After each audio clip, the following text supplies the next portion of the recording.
ఇంటికొచ్చినప్పుడు 5 కేజీలు గడ్డి చేప తీసుకొచ్చారండి. ఎందుకురా బాబు ఇంత చేప అంటే, పిల్లలకి అప్పుడప్పుడు ఫ్రై చేసి పెడుతూ ఉండు. చేప తినటం మంచిదే. అందులోని మంచిగా ఐరన్ ఉంటుందని చెప్పాడండి. సర్లే ఇంత చేపని ఏం చేయలేనురా బాబు అంటే వాళ్ళు బయటికి చేపలు చేసే వాళ్ళ దగ్గర తీసుకెళ్ళి దాన్నయితే కట్ చేయించాడండి. అది కట్ చేయడానికి రూ. 80 తీసుకుందంట ఆవిడ.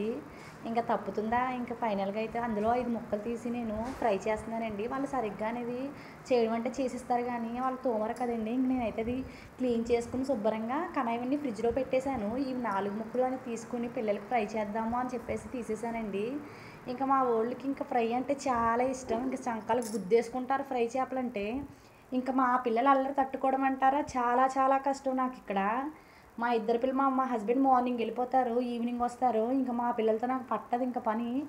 ఇంకెక్కడ అవ్వనివ్వట్లేదు. ఇంకా చూడండి ఇంకా చేపలనేది కారం పెట్టేసుకుని బాగా ఉప్పు కూడా పెట్టేసాను. ఎందుకంటే ఫస్ట్‌లో పెట్టుకుంటేనే దానికి టేస్ట్ భలే ఉంటుంది. ఇంకా చూడండి ఆవిడ చాలా మందంగా కోసేసింది ముక్కలు. నేను అడుగుతున్నాను మా అన్నయ్యని, "ఏరా ఇది ఇంతింత లావుగా కట్ చేసేసింది ముక్కలంటే" మా అన్నయ్య చెప్తున్నాడు.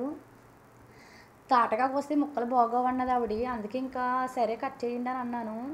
ఇంకా అయితే ఇవి తాట తాటగా లేవు కదండీ, కొంచెం వేగడానికి టైం పడుతుంది. మా ఇంట్లో మా పిల్లలైతే రోజుకొక ఈద్ చేస్తున్నారండి. ఈరోజు మార్నింగ్ మా చిన్నబ్బాయి అయితే పిండంతా వంపేశాడండి కింద. ఆడికి ఏదైనా ఒక వస్తువు ఇవ్వకపోతే చాలండి బాబు, ఆడికి నచ్చిందల్లా పాడేస్తాడు. వాడి కోపం తట్టుకోలేకపోతున్నానండి బాబు. మా ఇంట్లో వీడియోస్ చేద్దామన్నా కూడా నాకు టైం ఉండట్లేదు. ఇంకా లాస్ట్‌కి అయితే ఇంకా ఈ చేపలు అనేది ఫ్రై చేసేస్తున్నాను. ఇది అసలు నిన్నటి బ్లాగు నిన్న ఈవినింగ్ పెడదాం అనుకున్నాను. అస్సలు నాకు కుదరలేదు. ఇంకా ఫైనల్‌గా అయితే చేపలు ఫ్రై అయిపోయినాయి. మీ ఇంట్లో మీ పిల్లలు కూడా ఫ్రైలు ఎక్కువ తింటే కనుక నాకు కామెంట్ సెక్షన్‌లో చెప్పండి. నేను చేసుకునే విధానం మీకు నచ్చినట్టయితే లైక్ కొట్టి నా ఛానల్ సబ్స్క్రైబ్ చేసుకోండి. ఇంకైతే ఆ మొత్తం అన్నీ ఫ్రై చేసేసానండి. ఇంకా రసం పెట్టేశాను. ఇది నిన్న వీడియో షార్ట్‌లో కూడా పెట్టాను. చూసే ఉండొచ్చు మీరందరూ. ఇంకా నా ఛానల్ ఎవరైతే సబ్స్క్రైబ్ చేసుకోలేదో వాళ్ళు సబ్స్క్రైబ్ చేసుకోండి. బాయ్ అండి.